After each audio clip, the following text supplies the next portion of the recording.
आप सभी को जोहार। आज हम झारखंड ज्योग्राफी में मल्टीपर्पस प्रोजेक्ट्स इन झारखंड, जिसको बहुउद्देशीय नदी घाटी परियोजना बोलते हैं, इसके बारे में हम लोग आज चर्चा करेंगे। इसमें मुख्यतः दामोदर वैली कॉरपोरेशन या दामोदर घाटी दामोदर बहुउद्देशीय नदी घाटी परियोजना, स्वर्णरेखा मल्टीपर्पस प्रोजेक्ट, कोयल कारो, कन्हार और मयूराक्षी से संबंधित कुछ इम्पोर्टेंट फैक्ट्स पर हम लोग चर्चा करेंगे। ये आपके ऑब्जेक्टिव और सब्जेक्टिव दोनों लिखने के क्रम में आपको फ़ायदा होगा और जानकारी देगा।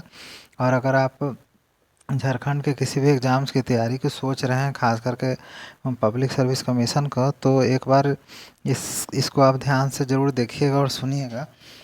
सब चलिए शुरू करते हैं। एंडीवर फॉर यू आप देख रहे हैं, तो देखिए इसमें क्या क्या खास मिलेगा। सबसे पहले आपको ये मिलेगा कि इन परियोजनाओं के बारे में, ये परियोजना कहाँ है, कौन कौन नदी जुड़ा है, कौन सा थर्मल पावर है, कौन सा बांध है, कौन सा बैराज है, कौन सा डैम है, ठीक है, और उससे संबंधित और कौन सी सिंचाई परियोजना है, ये इसका फ़ायदा नुकसान, और सबसे अंत में हम लोग देखेंगे कि मल्टीपर्पस प्रोजेक्ट किसको कहते हैं।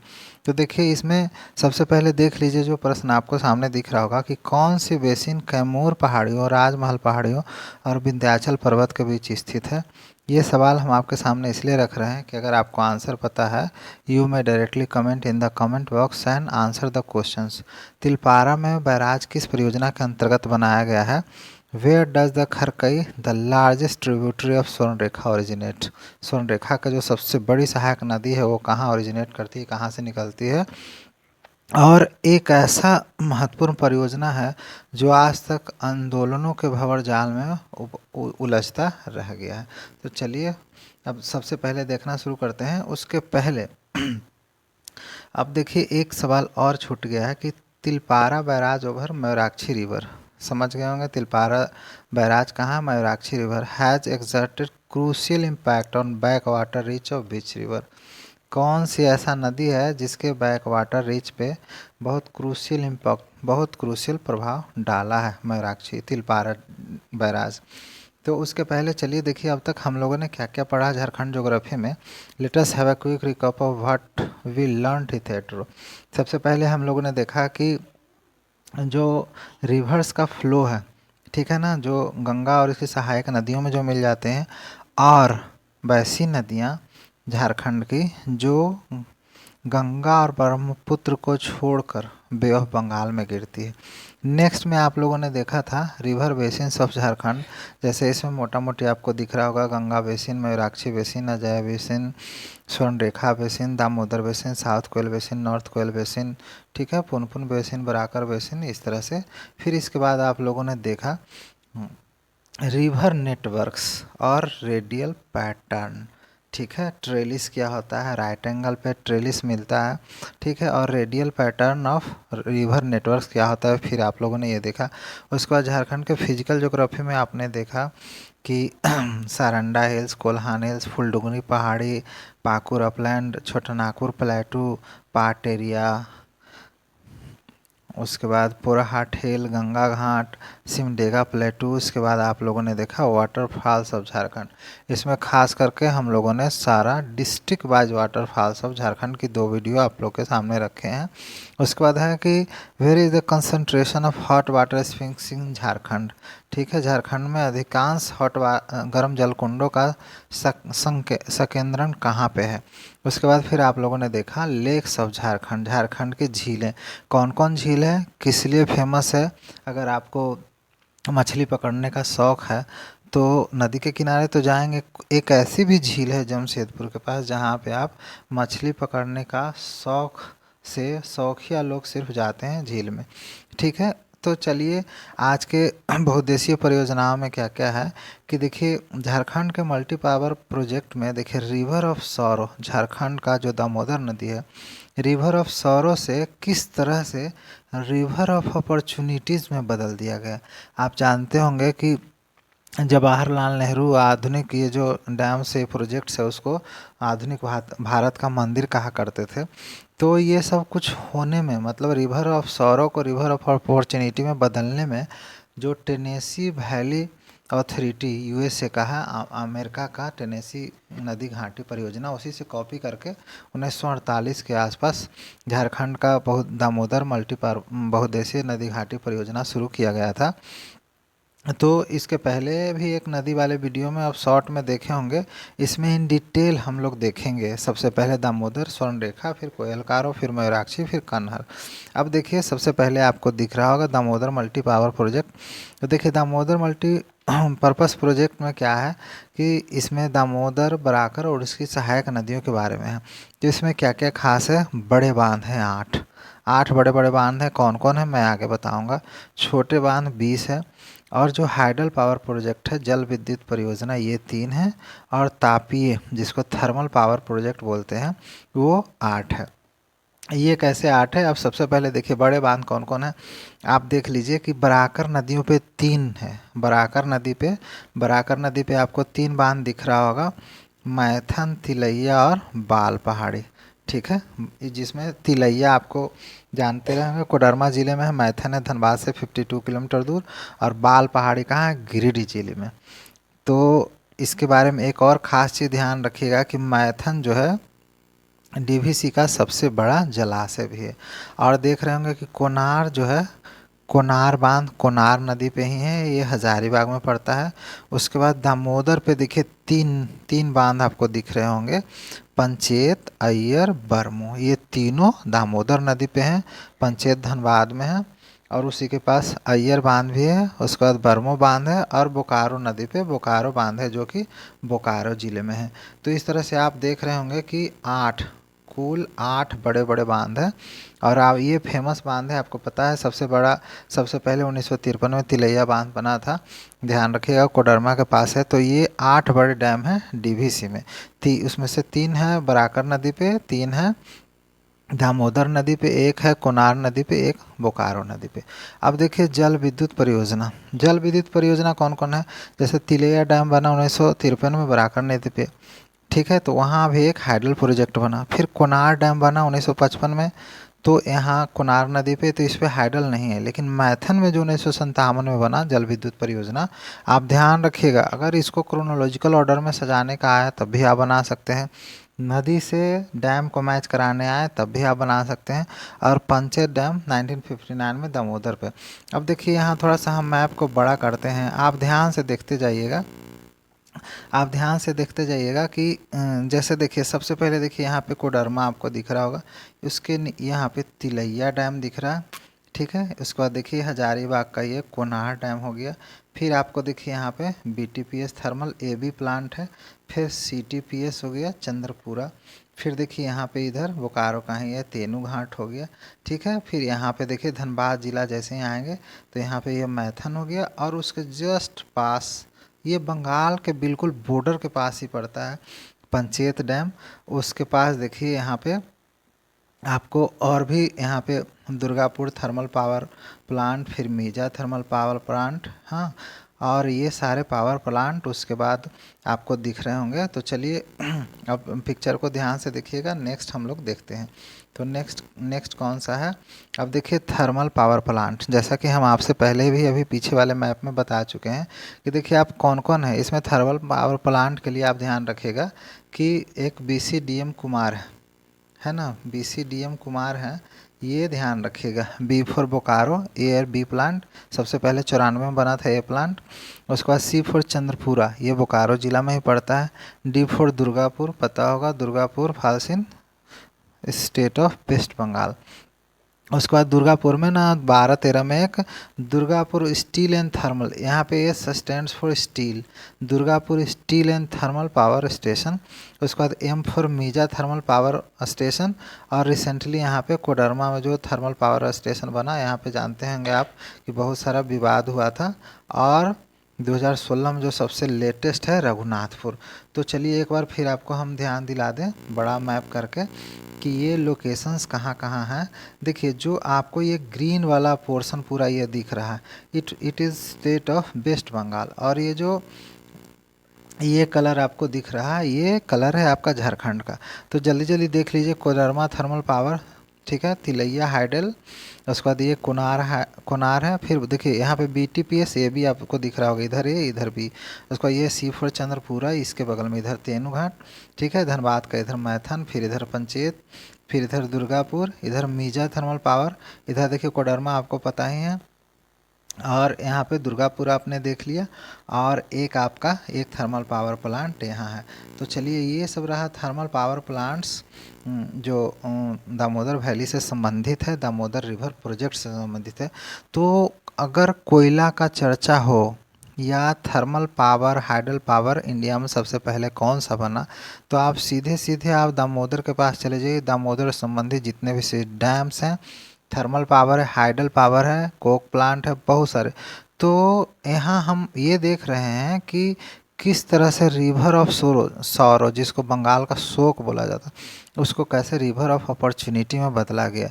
बड़े बड़े बांध बनाए गए, बांध से हाइडल प्रोजेक्ट बना, फिर थर्मल पावर प्रोजेक्ट बना, फिर उसको इरिगेशन प्रोजेक्ट में बदला गया, फिर बैराज बनाए गए, ठीक है। और जैसा कि जानते हैं कि झारखंड से जैसे जिस क्षेत्र से होकर गुजरती है दामोदर नदी, उसके साथ साथ दामोदर नदी के साथ साथ में पूरा जो झारखंड का विकास की जीवन रेखा बनती है।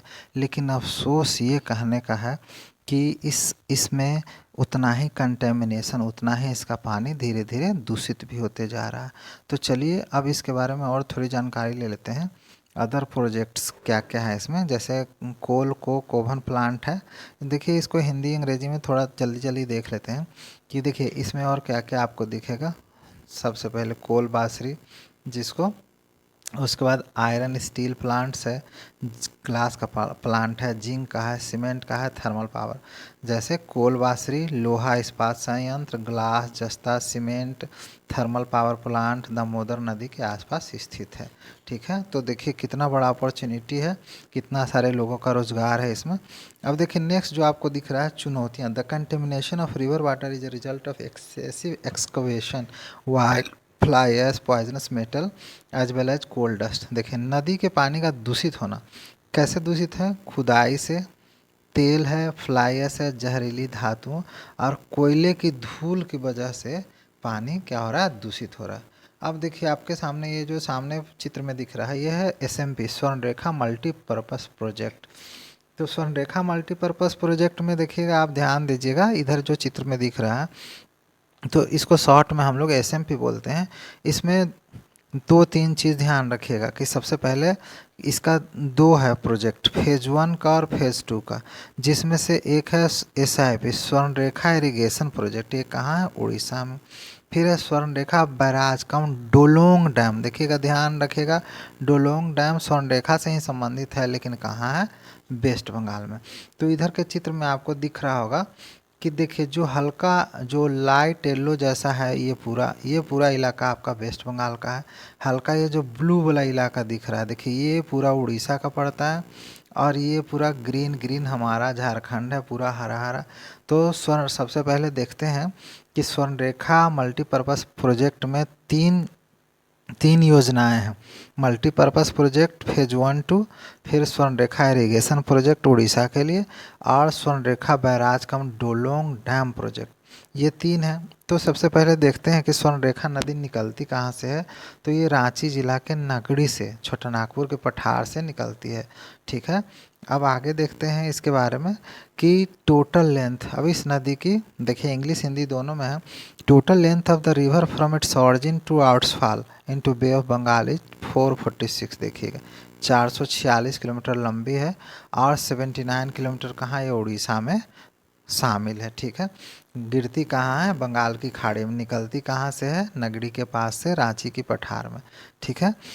इसका लोकेशन कहाँ, ये है कहाँ, झारखंड, वेस्ट बंगाल, उड़ीसा, तीनों का देखिए, तीन राज्यों का देखिएगा। SMP जो है स्वर्णरेखा मल्टीपर्पज़ प्रोजेक्ट, ये तीन राज्यों की संयुक्त योजना है। ये भारत के पूर्वी राज्य हैं, जिसमें झारखंड, पश्चिम बंगाल और उड़ीसा शामिल है। नेक्स्ट देखिए प्रोजेक्ट कब स्टार्ट हुआ, ये देखिए आप ध्यान रखिएगा, चित्र बगल में है, आप ये ध्यान रखते जाइएगा कि कैसे स्टेट का ये डिविजन्स हैं, उड़ीसा, झारखंड और वेस्ट बंगाल का। The project was started for supply, देखिए पर्पस समझिए, for supplying water agriculture, for agriculture in Jharkhand, Orissa and West Bengal around. Project का शुरुआत कब हो? 1982-83। परियोजना की शुरुआत 82-83 में के आसपास झारखंड, उड़ीसा, पश्चिम बंगाल में। देखिए पर्पस क्या था? कृषि के लिए पानी की आपूर्ति के लिए। तो स्वर्ण रेखा मल्टीपर्पज़ प्रोजेक्ट क्यों शुरू किया गया था? इन 3 राज्यों में पानी की आपूर्ति के लिए। ठीक है, जानते हैं थोड़ा पानी, पहाड़ी इलाकों में पानी का दिक्कत रहता है। और the project initiated with 2 dam, सबसे पहले 2 डैम। कौन कौन डैम था? चांडिल स्वर्ण रेखा नदी पे, कहाँ पे है? सरायकेला खरसावा में। देखिएगा, ज़रूर ध्यान दीजिएगा, चांडिल डैम सरायकेला खरसावा डिस्ट्रिक्ट में पड़ता है। और ईचा डैम किस नदी पे है? खरकई नदी पे। ध्यान रखिएगा, ईचा डैम खरकई नदी पे है, कुज्जू गांव का नाम है। और देखिए यहाँ पे चांडिल का चांडिल हो गया है, हाँ चांदिल हो गया है, स्वर्ण रेखा नदी पे है। और ईचा बांध है खरकई नदी पे। कुज्जू गांव के बांध की प्रस्तावित लंबाई देखिए 1215 और ऊंचाई है 38.4 मीटर। ईचा बांध के बारे में बता रहे हैं। और 2 बैराज, बैराज मतलब पानी रोकने वाला जो बांध है, बैराज। तो 2 बैराज कहाँ कहाँ बनना था? एक है खरकई, खरकई बैराज और गालूड। तो देखिए पहले इंग्लिश में, अब ध्यान रखिएगा। It is located at Ganjia Gamharia in Seraikela Kharsawan district. It is 258 metre long. Kharkai यह गंजिया गम्हरिया सरायकेला में स्थित है। यह 258 मीटर लंबा है। और जो गालूडी है ये ईस्ट सिंहभूम, मतलब आप जमशेदपुर कह सकते हैं। और ये बैराज कितना है? 436.20 और स्वर्ण रेखा नदी पे स्थित है। तो देखिएगा गालूडी स्वर्ण रेखा नदी पे है, स्थित है। और खरकई तो खरकई पे ही है। ठीक है, नेक्स्ट देखिए। अब देखिए इसके बारे में और जानकारी लेते हैं कि Kharkai is the largest tributary. आप याद करिए जो सवाल हम वीडियो शुरू करने के पहले आपसे पूछे थे कि खरकई नदी जो स्वर्ण रेखा की सबसे बड़ी सहायक नदी, वो कहाँ से निकलती है? On the slope of Similipal massif in Mayurbhanj district. देखिए उड़ीसा का मयूरभंज जिला है, वहाँ पे सिमलीपाल, जानते हैं सिमलीपाल फेमस किस लिए है? सिमलीपाल मैसिव से के स्लोप से निकलता है। और जो स्वर्ण रेखा रिवर बेसिन है, टोटल एनुअल फ्लो में से 45% ये कंट्रीब्यूट करता है। ठीक है, और 3 छोटे छोटे रिजर्वायर कहाँ पे हैं? हल्दिया, जंभीरा और बौरा के पास। ये सब कहाँ प्रपोज्ड है? उड़ीसा में। ठीक है, अब देखिए पर्पस क्या था। The major aim of this project is supply water for agriculture purpose, already हम बता चुके हैं। नेक्स्ट इसमें क्या है? Around 3.6 lakh hectare of land will be irrigated. इस योजना का मुख्य उद्देश्य कृषि उद्देश्य के लिए पानी का आपूर्ति करना। और बांध बनने के बाद लगभग 3.6 लाख हेक्टेयर भूमि सिंचित होगी, 3.6 लाख। और दूसरा एम क्या है? Power production to reduce flood and generate. देखिए मल्टीपर्पज़ इसलिए बोलते हैं, एक तरफ आप फ्लड को रिड्यूस कर रहे हैं और क्या कर रहे हैं? 30 मेगावाट हाइडल प्रोजेक्ट से जनरेशन करने का उद्देश्य है। तो दोनों उद्देश्य एक साथ उद्देश्य एक साथ पाने का कोशिश है। ठीक है, और आगे इसके बारे में और जानकारी ले लेते हैं कि स्वर्ण रेखा जो नदी है ये बिल्कुल इंडस्ट्रियल रिच बेल्ट से पार करती है, पूरा औद्योगिक इलाका से पार करता है। और इस नदी के किनारे किनारे क्या क्या है? जैसे Ranchi Hatia industrial area, aluminium processing plant Muri में है, आयरन स्टील प्लांट कहाँ पे है? जमशेदपुर में है। जादूगोड़ा घाटशिला में माइनिंग एरिया है। उसके बाद एचईसी है, आपका उषा मार्टिन है, मेकॉन है, सेल है, एल्युमिनियम इंडस्ट्री है, टाटा स्टील है, टेल्को है, इंडियन ट्यूब कंपनी है, टीन प्लेट कंपनी है, टाटा पिगमेंट है, हिंदुस्तान कॉपर है, यूरेनियम। देखिए इतने सारे इंडस्ट्रियल इलाके से होकर जब स्वर्ण रेखा बहेगी तो सही में सोने की रेखा ही खींचते चली जाएगी। सोचिए कितने लोगों को ये रोजगार मुहैया डायरेक्ट इनडायरेक्ट रूप से करा रही है इस नदी घाटी परियोजना के आसपास स्थित उद्योगों के द्वारा। तो ध्यान रखिएगा, सब्जेक्टिव के साथ ऑब्जेक्टिव लिखने में भी इन छोटे बड़े बातों को ध्यान रखना है। अब देखिए, आंदोलनों के भंवर जाल में उलझता हुआ एक महत्वपूर्ण परियोजना क्या था? ये है कोयल कारो मल्टीपर्पज़ प्रोजेक्ट। अब देखिए, इसके बारे में मुख्य बिंदु पे खाली हम डिस्कस करते हैं कि इस परियोजना का लिए सर्वे 1954 में किया गया था, लेकिन शुरुआत एक्चुअली 73-74 में हुआ। सिर्फ शुरुआत की बात कर रहे हैं। अब इसका प्रथम बांध बनना था कहाँ? दक्षिण कोयल नदी पर बसिया में, दक्षिण कोयल नदी पे बसिया में, और दूसरा बांध कारो नदी पे तोरपा में बनना था। ठीक है, तोरपा में 73-74 से ही ये सब है प्लानिंग। दक्षिण कोयल नदी जब रांची से निकलकर उड़ीसा में शंख, जैसे है हमारे रिवर का वीडियो देखे होंगे तो देखते होंगे कि इधर से दक्षिण कोयल आ रहा है कोयल नदी, और इधर से शंख नदी आ रहा है। दोनों मिलके कहाँ यहाँ पे ब्राह्मणी नाम से आगे जानी जाती है। ठीक है, और कारो इसकी सहायक नदी है। अब देखिए थोड़ा सा जो हम अभी बता रहे थे, देखिए यहाँ पे ये हो गया आपका साउथ कोयल नदी इधर से, ये देखिए इधर से शंख नदी आया, जहाँ पे ये मिला जो लोकेशन पे, यहाँ से ये ब्राह्मणी नदी के रूप में ये जानी जाती है। तो चलिए फिर आगे देखते हैं। कोयल कार्य परियोजना रांची और पश्चिम सिंहभूम, देख ही रहे हैं ये रांची जिला, ये पश्चिम सिंहभूम है में स्थित है। कोयल कारो बेसिन, देखिए हम आपसे एक सवाल पूछे थे, कौन सी ऐसी परियोजना है जो कैमूर पहाड़ी और राजमहल पहाड़ी और विंध्याचल पर्वत के बीच स्थित है? ये कोयल कारो परियोजना के बारे में ही बताया जा रहा है, और ये सोन गंगा महानदी के नदी घाटियों के बीच भी स्थित है। देखिए इधर से सोन का हो जाएगा। ठीक है, इधर उड़ीसा वाले इलाके में महानदी और गंगा घाटी। और इस परियोजना के मुख्यतः निवासी कौन इफेक्टेड होंगे? मुंडा और उरांव। तो देखिएगा कंसंट्रेशन किसका है उस इलाके में? मुंडा और उरांव जनजाति का। नेक्स्ट देखिए, इसका विस्तार लगभग 6752.8 वर्ग किलोमीटर है। इसका लंबाई 44 और ऊंचाई 55 मीटर है, और इसके लिए 55,000 एकड़ भूमि अधिग्रहण करना था, और 710 मेगावाट बिजली का उत्पादन होता अगर ये परियोजना धरातल पे उतरता तो। लेकिन अब देखिए विरोध के जो उठते स्वर हैं उसका वजह क्या है, क्यों विरोध हो रहा है? देखिए इसमें ऐसा माना जाता है कि 256 गांव हैं, 15,000 प्रभावित होंगे, 15,000 परिवार प्रभावित होंगे। 152 सरना स्थल है, देखिए ये मत पढ़िएगा, 152 सरना स्थल है। और जो सरना स्थल पे जो ऊपर पत्थर लगाया जाता है जिसको शासन देरी कहते हैं, आप वो हिस्ट्री के लेक्चर में ये समझेंगे कि शासन देरी क्या होता है। आपको ऑलरेडी पता भी होगा कि जो मरने के बाद हड़गरी या फिर उस पर जो पत्थर लगाते हैं शिला टाइप से, उसको शासन देरी बोलते हैं। तो ये सब क्या होंगे? डूब जाएंगे। और 2003 अगस्त महीने में सरकार ने बोला कि ये भाई ये परियोजना ही अलाभकारी है, इसको बंद कर दी।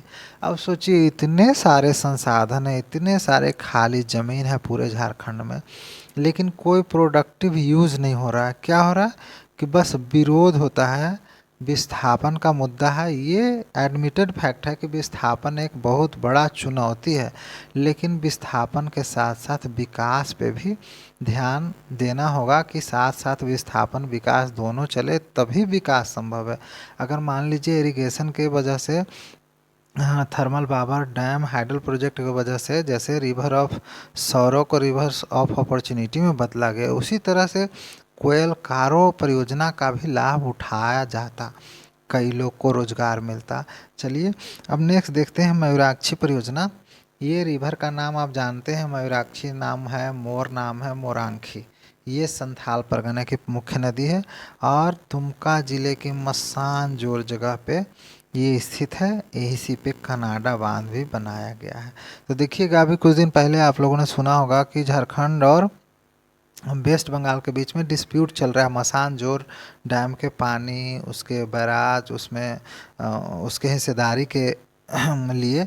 और ऐसा बताया जा रहा है, जैसा अखबारों में सुने होंगे, कि ओरिजिनल मैप ही उपलब्ध नहीं है। हाँ, किसके पास है? बिहार के पास बंटवारा होने के पहले वहाँ था कि यहाँ आया, इस तरह की विवादें हैं।